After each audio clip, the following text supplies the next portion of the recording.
Welcome everyone to our live stream this evening, the Merge Coaches, and tonight's coach is none other than Gladys. So she'll be introducing the topic in a second. I'm just here to translate your questions. So if you guys could please throw us questions on the topic, and especially once Gladys tells you what she has in mind with this topic, the more questions, the better. Keep them short and sweet if you can, so that I can translate them into something easy to understand. And thank you guys so much for being here. Really means a lot to us. Also, if you want more content like this, please go to emergeph.com. We have just started a community there on an amazing platform called Mighty Network. So we would love for you to go there if personal development and thinking about just learning about life is something that excites you. Then please you are welcome to join the community there. All right. So Gladys, what is our topic tonight? Thank you, Eli. And again, thank you as well, everyone, for joining us here for the live stream. And for tonight, we'll be talking about family obligation or utang na loob in Filipino. And this is a very common topic that I think all of us Filipino really experience since, our close-knit in the family is really core to our culture here in the Philippines. And I wanted to highlight this. What do you call? Is it a stigma or an issue of that family obligation in giving back to the family?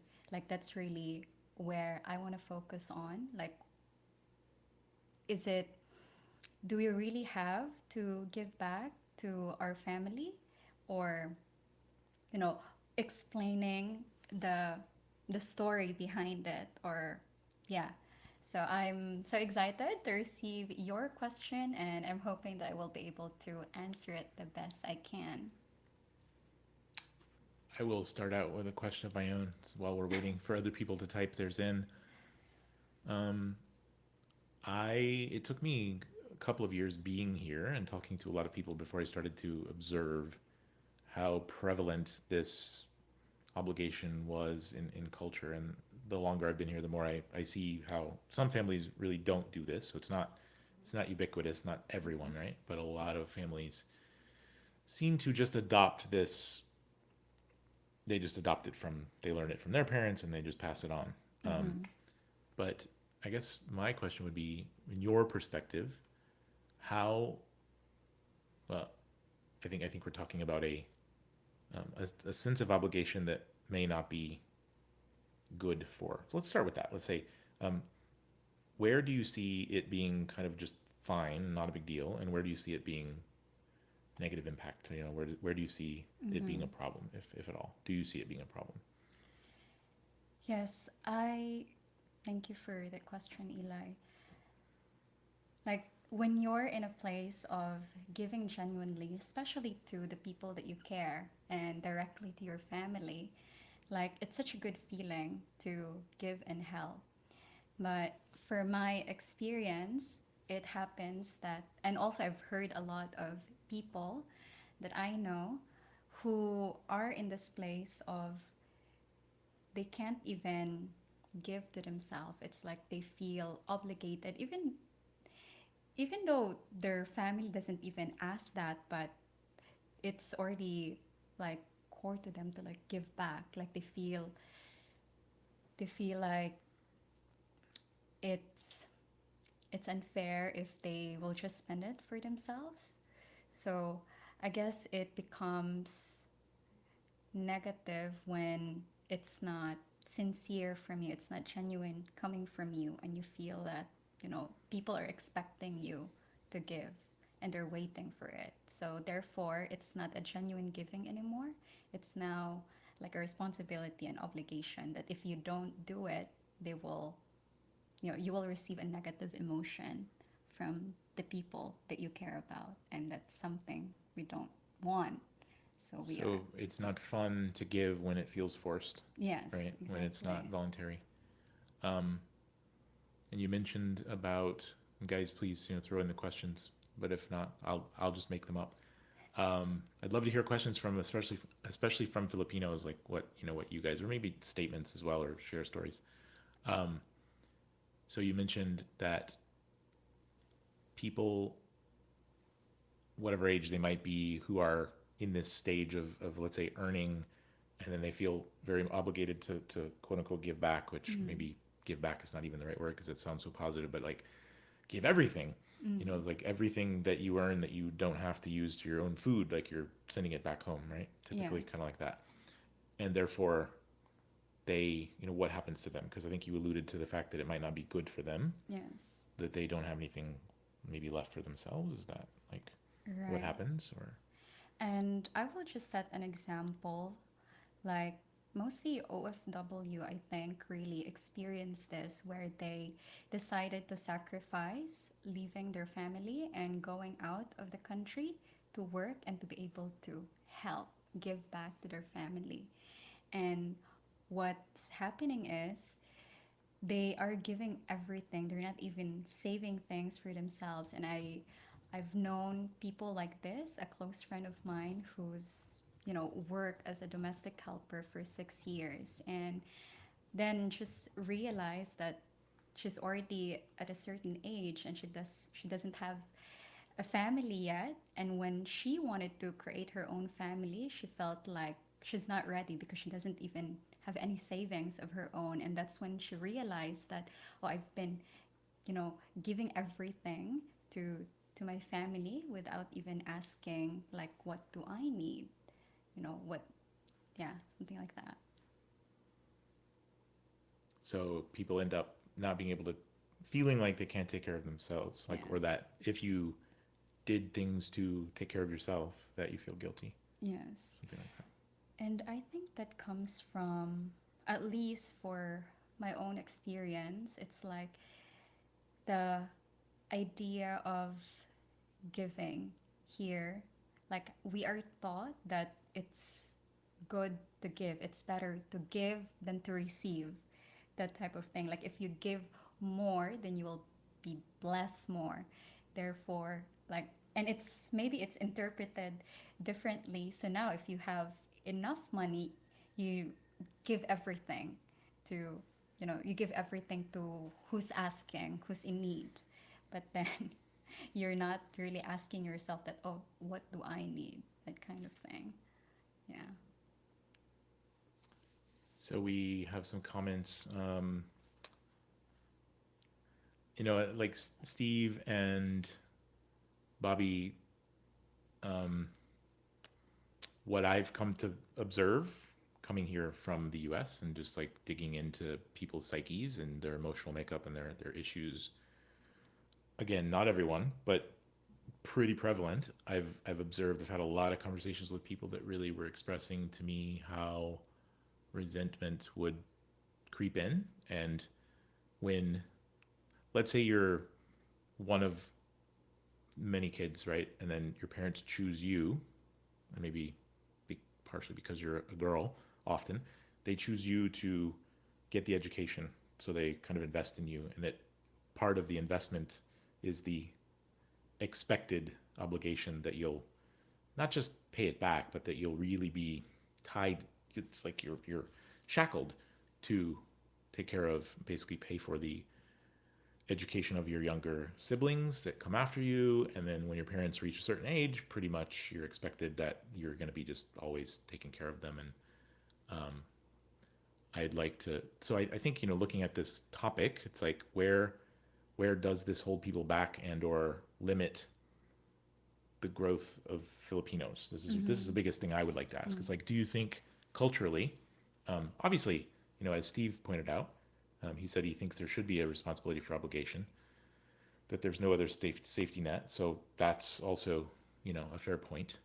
But when you kind of zoom out and you look at Filipino culture in general and the potential for people to grow themselves, like let's look at this through the lens of personal development, right? Mm-hmm. When it comes to the potential of people to what they could actually become, what do you think about how this can affect people's potential? Right. I think for my own experience, like being a mother, being a parent myself, and like the thought that was the belief that was instilled to me is that when you become a mother, when you become a parent, your focus is now just for your family, for your kids. Therefore, whatever, like, you have to sacrifice, this word sacrifice are always there now. Sacrifice yourself, sacrifice your dreams, and just focus on your kids. And I've done that for like a long time, 6 7 years. And when I realized that, this is, I'm very unhappy and stuck, and I'm not growing as much as I want to give more to my kids. I feel like there's I've already reached the limit of my ability.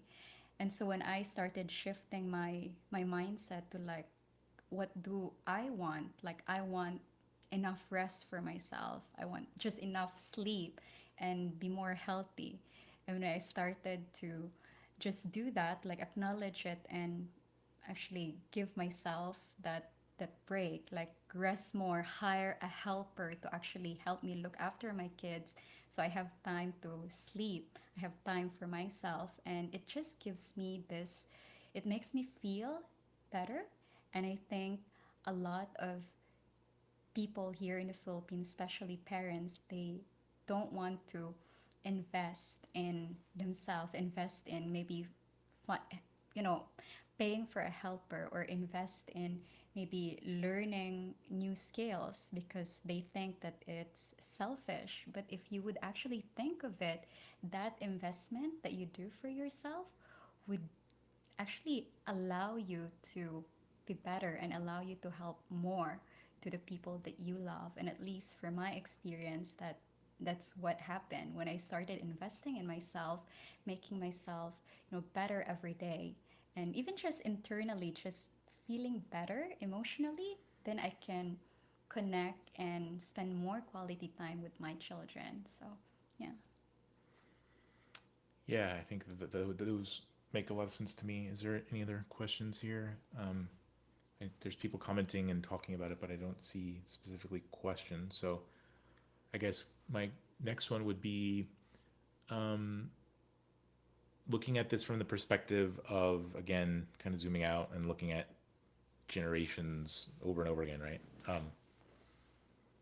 You just talked about the the value of investing in yourself and how people feel often like they can't, like they would feel bad, or like maybe they would get even, what would happen if you started diverting some of your funds, like let's say you're in one of these situations where it's extreme, one of the worst situations potentially.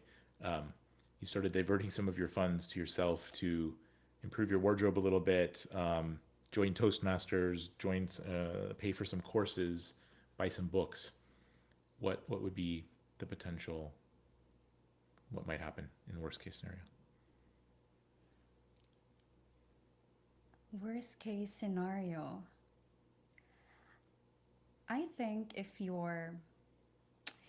will be negative only if, let's say, if you decided to buy clothes for yourself instead of just, to make you feel good, to reward yourself, you're actually using it as a way to escape. Because I've noticed a lot of, there are also people who just shop a lot. Like when they're stressed out, like it's like their way of like telling that I had enough. Like rebelling? Yeah, rebelling. So therefore they would shop a lot, they would spend a lot for themselves, but at the end of the day, they would feel guilty still. They would still feel bad. So it's so important to be very conscious as well when you decide, like, okay, let me invest in myself. Like for for me, when I decided, like, you know, having one job is not really enough to provide for my kids, being a single mom back in the days. And so I decided I want to also do an online teaching, but I don't have, I don't have a certificate. So when I look for courses, I found one and I need to invest like 1,500. At first, I was hesitant because, my God, this is a lot of money. I could buy one sack of rice for this amount of money. But my passion of like, you know what, I need to spend this because anyway, if I spend this, that would give me more like chances to find an opportunity to apply for a job. So I did it anyway, and even just the feeling of receiving the certificate, it make me feel good. It gives me that sense of progress, and I think when you experience having that feeling for yourself, like you will just be drawn toward doing more, asking yourself more where you can improve. And I think for people, they can just start by that. Like try to experience that feeling and see how you feel about it. Awesome. Thank you. Thank you guys for the questions. I see some good things in here I can ask Gladys in a second.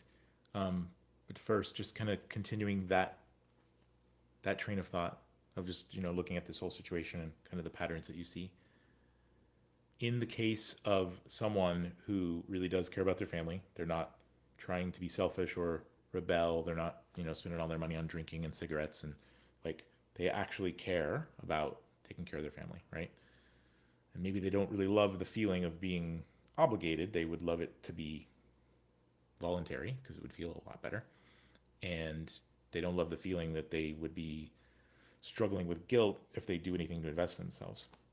I want to ask kind of two questions. One is, what would be the long term results if somebody does not just go along with it, but instead prioritizes investing in themselves? And then we'll talk about, maybe I'd like to ask you, give people tips on how could they have those conversations. But first, like what would be, let's say fast forward till you're 30, 35, right?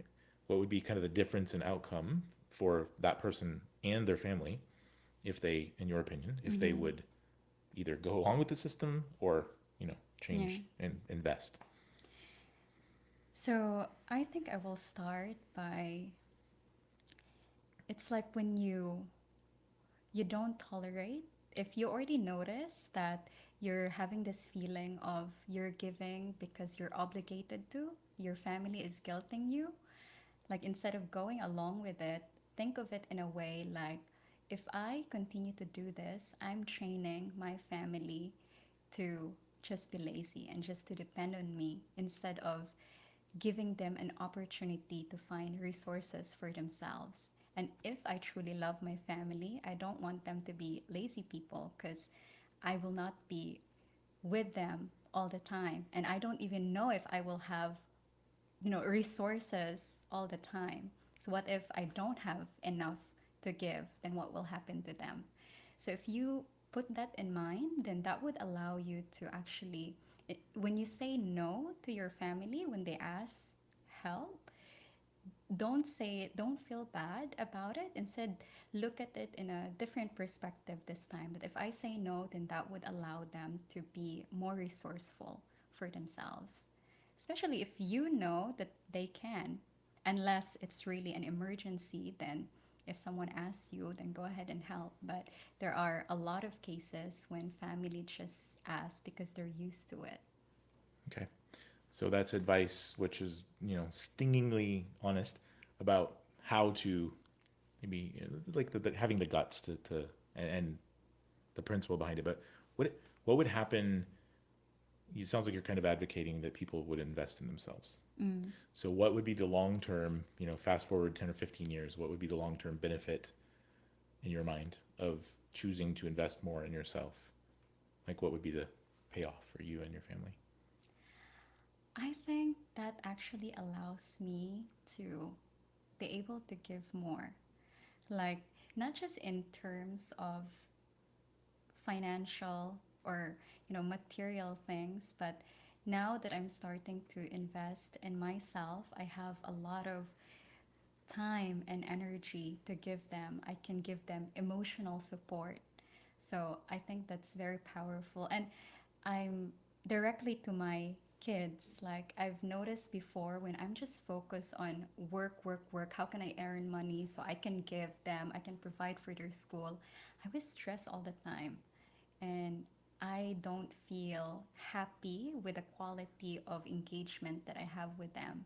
But when I actually started to like prioritize my state, my emotional state, make myself happy, then I notice how I interact with them so much better. I notice how I can be present with family gathering or having communication with my siblings even better.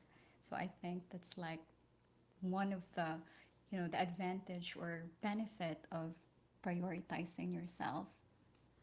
I couldn't agree more. I know I'm not the person supposed to answer, but I couldn't agree more because I feel like the, investing in oneself for 10, 15 years, the difference in what you're going to be able to bring to your family just through knowledge and connections and just it's going to be so much different than if you handicap yourself the whole time. So, yeah, I totally personally agree.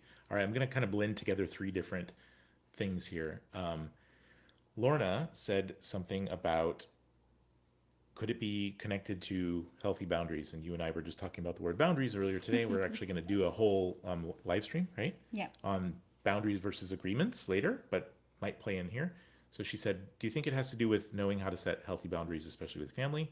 And then she said an example would be, quote unquote, I'm able to set aside X amount for X, need to invest X months of need to assist for X months or years. I intend to invest X for myself.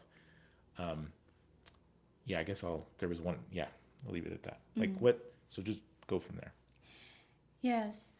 I I will just share an example with a friend of mine where now that she realized that she's been giving so much to her family and not giving enough to herself, and she wants to prioritize herself this time. Of course, she couldn't just cut it off ultimately. So she had this conversation with her mom, like, you know what, I wanted to start this family now. So I will be able to give, but not the same amount that I was giving before, because I want to set aside and I want to prioritize my needs too and the needs of my future family. And I think when you just start having that, let's say, uncomfortable conversation, you will actually be surprised. Like I tried that as well. Like I have this assumption that if I say something towards this topic, that my family will just feel bad about it or judge me, and all those assumptions like activate this fear of maybe I will be kicked out of the tribe or they will not talk to me anymore. But then when I started having conversation one on one with my sister and express how I feel about being obligated, let's say, to, you know, buy something for a birthday party or like bring pasalubong home. And when I made a conversation about that, and I was surprised how they actually respond and like, yeah, it's okay. You're not really obligated. Maybe our messages are in a way like expecting, but of course we don't feel bad if you don't. We would feel bad if you give something to one of the siblings and not to the rest. So I just made a decision for pasalubong, for example, like, okay, since there's so many of us, I'll just not give. I'll just not bring pasalubong. And that was hard because it's already like a tradition. Like if you went even just to Manila, you're expected to bring pasalubong, and I realized like it was too much for me, so I just expressed it to my siblings, and they were okay with it. They would still ask, but at least I've already told them that I'm not doing that anymore. Awesome. Um, Bobby asked, I like this one. What expectations do you have for your kids once they're old enough to earn an income? Wow, that's beautiful. I've been thinking of that as well. Because I'm so surprised sometimes when I'm having a conversation with my kids, they will tell me, like, oh, mom, when I have a job, like, I will give you all my salaries. I'm like, oh my God, where did you get that? I never share those things with them. So I'm just telling them, like, when you're old enough to earn your own money, then that's great. That means we can travel together, but you pay for your own expenses. So I'm just expecting for them to be able to provide for themselves when they're already old enough. And I'm telling them that, I am working. I'm doing my best to be able to provide for them, and at the same time, if you see me traveling or going out, that's me investing as well for myself, and I don't want you to feel obligated that you have to give back. And they will tell me like, oh, but you will get old, you will not be able to work. I'll just tell them like, well, if you feel like you wanted to help, then I'd be more than happy to receive, but it's not in any way obligating you to do so. And I plan to be healthy as possible. So yeah, that's how I communicate with them. What should I do when I would wish for my 18-year-old son to do something supportive, but I don't want to obligate him? Hmm. That's a You don't good. have to answer that, but That's a good question. Well, I think I would like for my kids, I will ask them like, I will ask them like, hey, what do you plan? What is something that you're actually interested in? Like, would you like to try getting a job? That way you will have a money for yourself. So if you want to travel, or if you want to buy something, then you don't necessarily have to ask for me. You can actually, you know, pay and do it for yourself. And I think that's actually an amazing feeling. And just support them. Yeah, just suggest, I think. Bobby earlier asked, how do you discuss this with parents who hold the expectation that you'll contribute to their welfare? And I think you've already touched on, having the guts to Mm-hmm. have scary conversations, but that's for some people way easier said than done. Yeah. And what why do you think people would go decades doing something every day of their lives, kind of living the vast majority of their lives, pretty unhappy about a situation because of so there's this obligation, there's this perceived, if I don't do it, my aunties are going to call me and guilt me, Mm-hmm. and that power of guilt and shame. Just this is hard for me to formulate, but when people are stuck in that cycle and they're just so afraid, even though you're saying, Mm-hmm. if you just have the conversation, and Yeah. Lauren is just saying, if you just have the conversation, and I would say, trust me, if you just have the conversation enough times, people will, like, maybe they don't like it, Mm-hmm. but they're not gonna kill you, and Yeah. they're not gonna completely disown you, and eventually they actually might respect you. Yeah.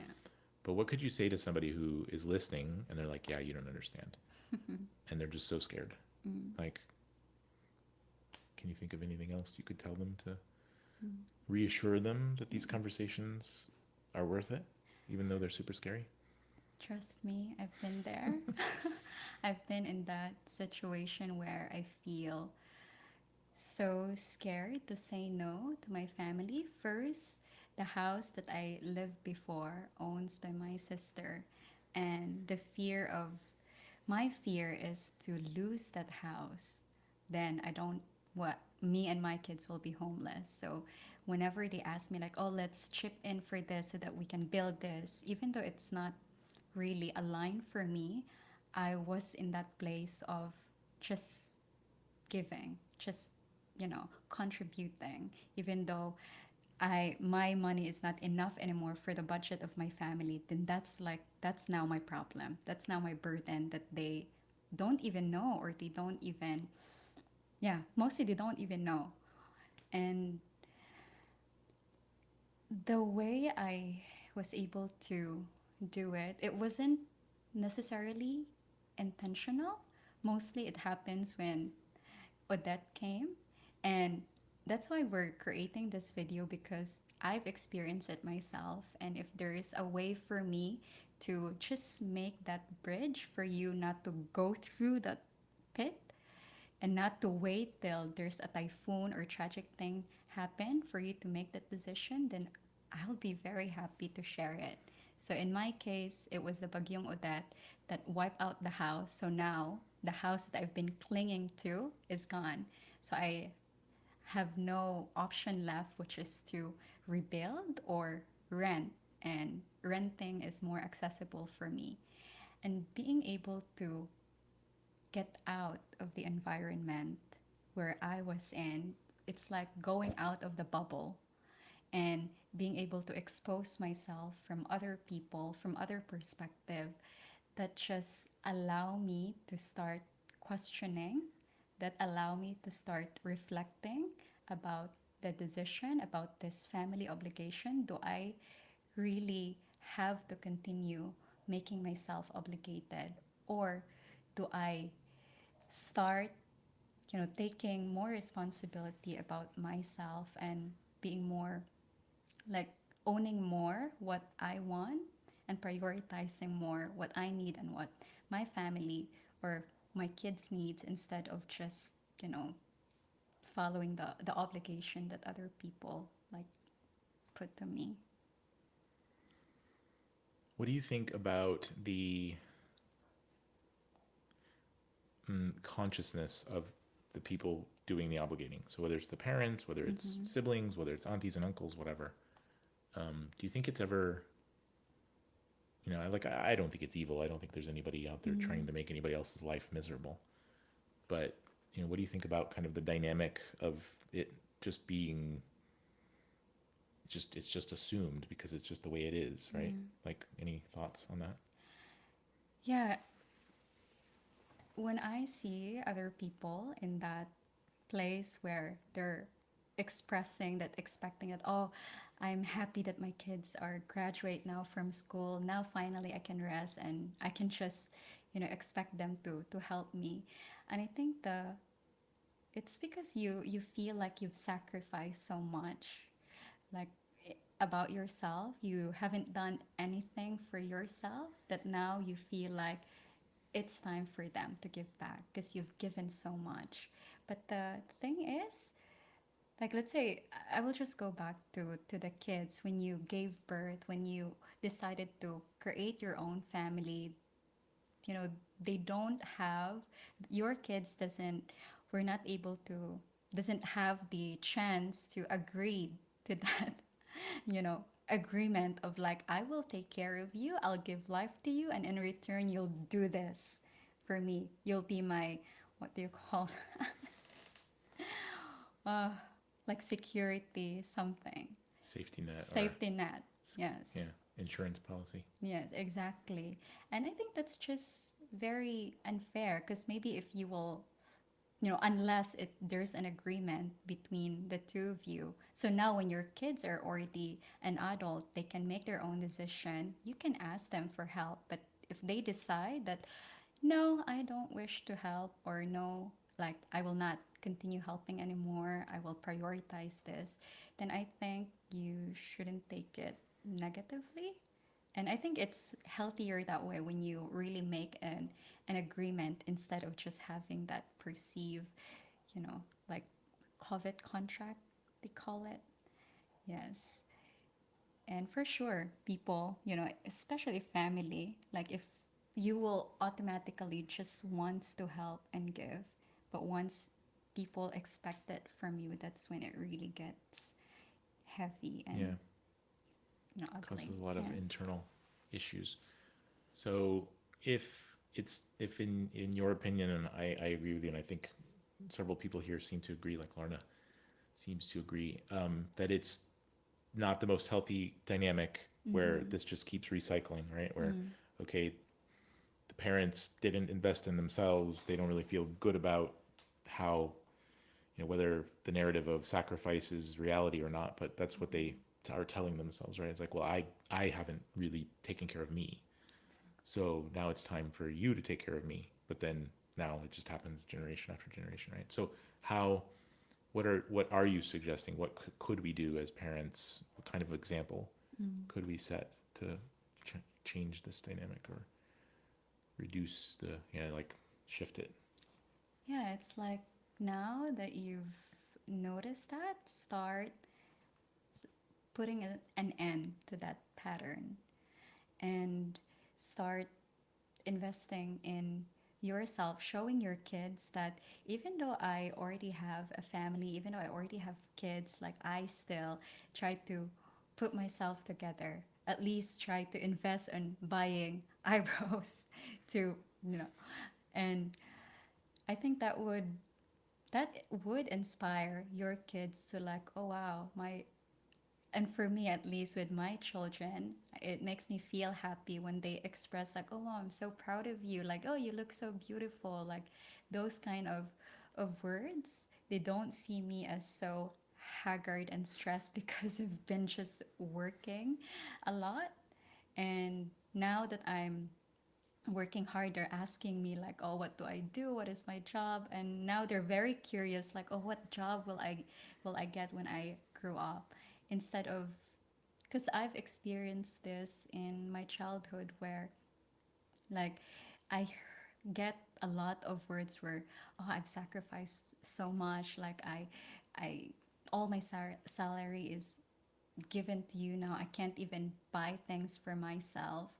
And I don't want those words to be said in front of my kids. And I'm trying, I try to be very conscious about it because they actually absorb it. I'm so surprised how kids these days really pay attention to what you say. I'm not sure if I answered the Yeah, question. that's good. Um, I have one last question for me right now, which is, when you think about so now we're kind of like, okay, here's the way it's been. It's problematic. I've seen a lot of families that have already really changed it. I've met a lot of people who are like, no, no, my parents did not do that to me. So I actually think it's already starting to change, and it probably depends on, where and what income bracket, et cetera. But so hopefully it's already getting better. But it used to be, or the way it's been, maybe not so good for many reasons. And I love what you're saying about setting an example, showing your kids, showing them an example of you growing, I think is a great way to earn respect. And then the odds are they're going to actually want to, do what they can to support you if you need it, which you probably won't. But what about, you know, we're measuring everything through the lens of money Yeah. in this whole conversation. Like, pretty much, we're only talking about supporting our family members through a portion of our paycheck or whatever. So I guess I'd like you to talk about two things. When it comes to the potential to earn more and therefore voluntarily give more, but also what other what other ways of giving should we be thinking about? I think another way of giving that you can do to your family that would be valuable is like, how about giving them an experience of, if you have really a lot of money, like let them experience traveling, because a lot of people here in the Philippines haven't really traveled enough. I know my um, sisters doesn't get to travel enough because they're so, they're afraid to spend money because they see traveling as just a luxury, which I also thought the same thing before. But when you actually travel and like look at the environment, it gives you this sense of, wow, the world is so beautiful, and I want to be able to do this more. So what can I do to be able to do more of this? So kind of create an experience for the people that you care about that would allow them to reflect on their lives, or like share podcasts or a book, or have a very intentional, set an intentional time to actually talk to them, like have a one-on-one conversation, because it's so different when you're in the family. And here in the Philippines, big family is very common, and most of the time you're just laughing the whole time. When you're in a group setting, when you're in a birthday party, a wedding, you don't really get to talk very deep. You're only just laughing with your problems but not really discussing it and trying to resolve it. But if you're being so intentional and if you really want to help, then invite them for a coffee and have a one-on-one conversation, and you'll be surprised with the kind of conversation that you know might spark from that. And that's a very Like for me, it's more precious way of giving because it's your time. I think that's really good. Um, any other questions for anyone out there listening on YouTube? And I guess I would have one more question. While you were just saying that, I was thinking of something and trying to get it back. Um, I love the idea of creating experiences. Oh, one-on-ones. Yeah, I think a lot of people, like I realized at one point, I've never really had a one-on-one conversation like over coffee with several of my siblings, maybe most of my siblings, and I have a lot of siblings. Um, Walk us through what that, what are the benefits for somebody who doesn't do it? And like a lot of people just don't ever have one-on-one Yeah. coffee conversations with anyone, so it might be kind of uncomfortable. But what are the benefits, and then, you know, how to do it? Like, how to convince people, like, because I know also sometimes you're like ask somebody and they're like, sometimes people are like, huh, what are we gonna talk about? Yeah. Anyway, what are your thoughts on building a habit of Mm. just having those one-on-one conversations? When it's not common in your family to do the one on one, you just make it very informal, like, hey sis, let's go, let's have coffee. Just something like that. That's what I did. I wasn't able to really do it with all of my siblings, but at least few of them where I really want to connect. And there's, with my brother, he's not really a coffee drinker, but he likes to run or to work out. So I decided like, hey, let's run together and build that connection from there. And before I used to have a lot of judgment towards him. There was some issue in the family, but when I start having that intentional like time to spend with him, I was actually amazed how good he is as a runner, and I see so much potential in him, like, oh, he could be a coach in running. Like he's giving me all of these tips that makes me respect him, and that intention of just spending time with him actually like heals this or removes the tension between the two of us and gave me a different perspective of him that allows me to kind of forgive and forget my judgment, like remove that judgment. So that's one of the benefit. And even for my kids now, they're still 7 and 9, but I do that one-on-one. I do one-on-one like time at the park with my daughter. I do one-on-one with my son, and it felt so good. And now my kids are like, "Mom, this is our time." So that's very cute. It's a nice habit to build. I've seen huge benefits of that, just like connecting, and it's so easy to go through life living in the same house with people, Yeah. especially when there's a lot of people and it's really busy all the time, and just like there's just always this kind of something's happening, there's always kind of some chaos. It's so easy for a lot of time, and because of the chaos, like you often remove yourself to your own space, put your headphones on, be on your phone, whatever. It's so easy to go through years and not even realize you don't know those people. Like you don't even know what they're. You don't even really Yeah. know them. You live in the house with them, and you could easily know someone else at work better, Exactly. right? I love that advice. And I wanted to Go, say, go, go. I want to say thank you to you because I never tried or it didn't occur to me until you didn't really suggest, but I noticed you're doing that with your kids and even with your, you know, with Aubrey. Like I was amazed how you're able to build that. And when I decided to, let me try to apply it. At first, it was so uncomfortable, but eventually, I see the benefit of it, especially towards my children. It's like, oh, this is so good, and it like the time that I spent one on one with them sticks in their mind.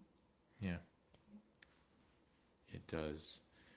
So May Ann asked, I am curious if this Utang na Loob is only happening here in the Philippines. I'm curious, Eli. I've thought about this a bit. It's been a while since I thought about it. And anybody from, I think we have some people from the US in this chat. Anybody else who has any perspective on whether or not it happens in other countries? I know Wendy lived in Europe.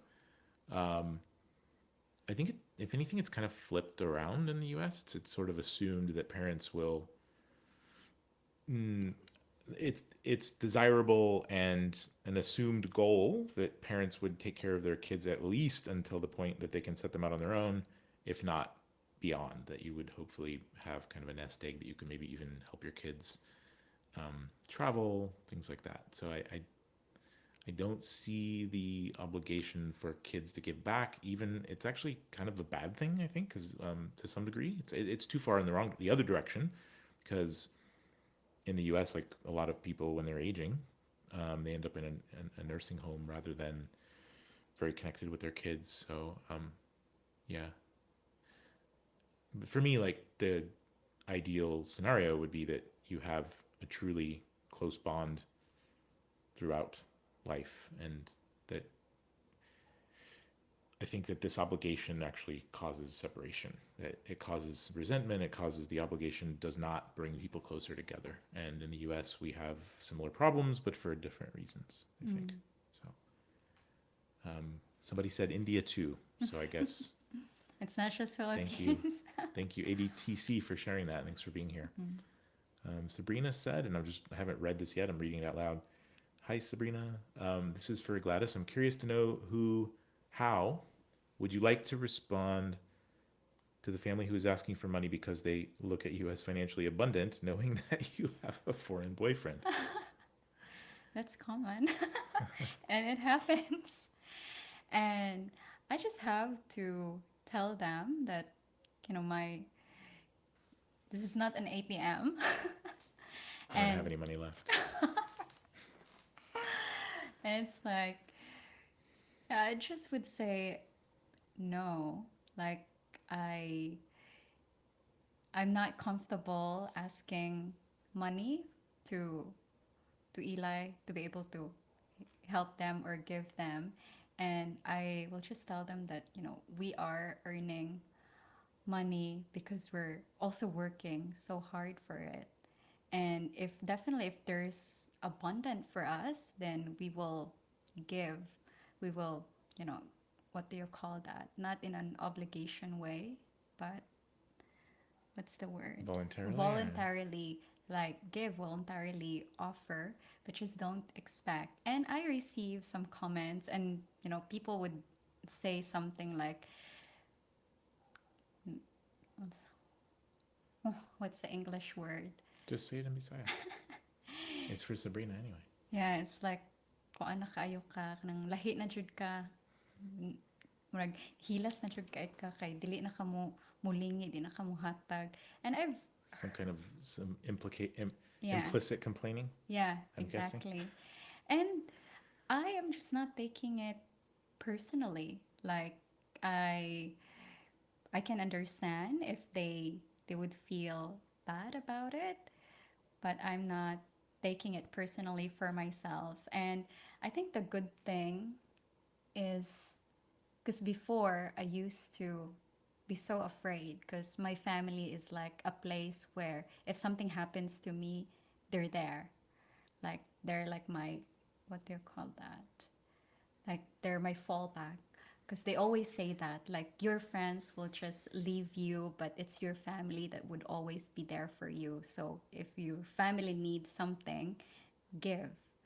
And even if it's obligation, even if it's or the point like you're not even giving something for yourself.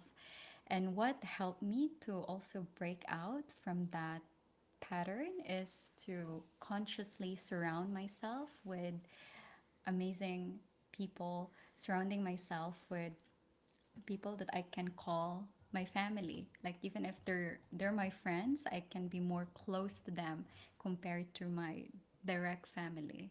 And it's very important to build that community, and that's why I was inspired in the beginning to create Scale You community because I was so excited in this path of creating progress for myself, and that means investing for myself, and that means also like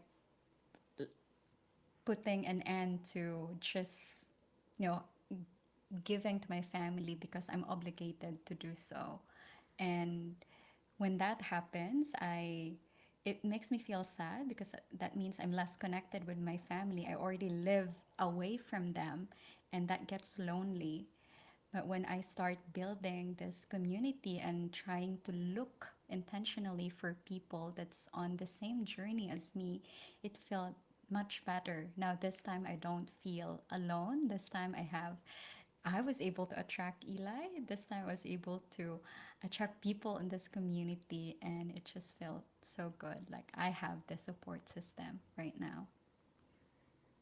Bottom line, focus on growing yourself, and everything else will fall into place, and probably you'll end up in a better place to be able to give back and support other people, not just monetarily, right? Exactly. Yeah. All right, I have a crazy direction to take this toward the end here, unless somebody comes in with a question that changes my mind. So we're born into a family genetically. That's where we're born. We grow up in a place where we have a circle of friends that we maybe go to school with. What can you say about you? And this is coming from what you mentioned earlier about the belief that is not just in the Philippines, but I've heard it growing up as well, that family will never leave you. And Yeah. I've experienced something different, and I'm just curious, like, what are your thoughts about the potential to create, your really ultra trust circle? Not that you ever stop loving your family, but like, do you have any thoughts on the potential to kind of create family? Is it possible? Definitely, and that's true.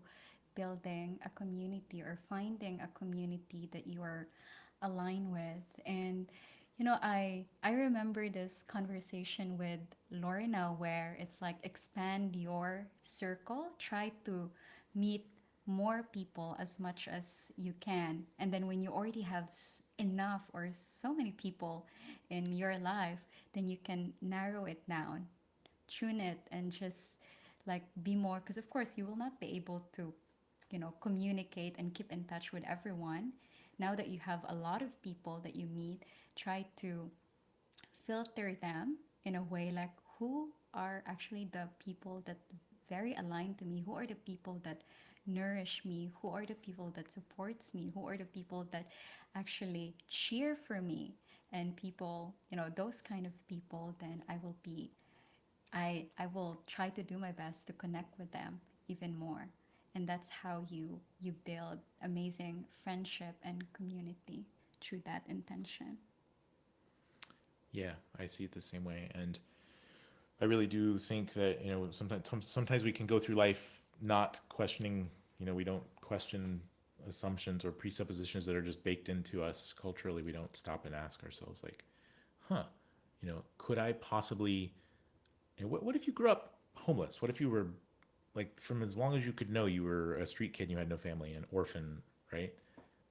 Wouldn't it be possible to build ultra close circle of people that you would trust, and that they could trust you just as much as family? And I think the answer, I've seen that the answer can be definitely yes.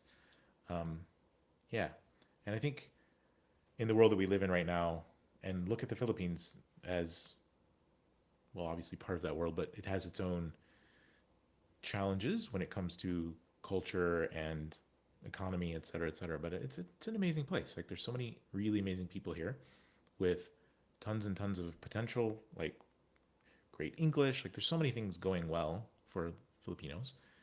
And I think we need more people who are focusing on growing themselves, because those are the people that actually end up being a ripple effect positively for so many people around them. And so my personal like closing remarks would be that I think whether you're from the Philippines or whether you're from India, the choice to really commit to the lifelong pursuit of your own potential isn't selfish. It's actually the most incredible thing you could ever do for your country, for your family, for the people in your community, like who you can become, and the kind of effect that ripples out from you. Like, you just never know. Those coffee conversations you have with somebody, and then 10 years later they tell you, you don't even know what happened to me after that thing you said, right? So the ideas you put in and the ways that you change yourself can just have so much effect on so many people around you. So so even if your most important thing to you is to take care of your family, I would still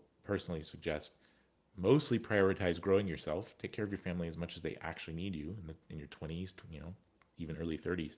And the kind of person that you can become will pay off for them so much by that time. So, going to wrap it up here. And thank you, Gladys, for sharing all your thoughts.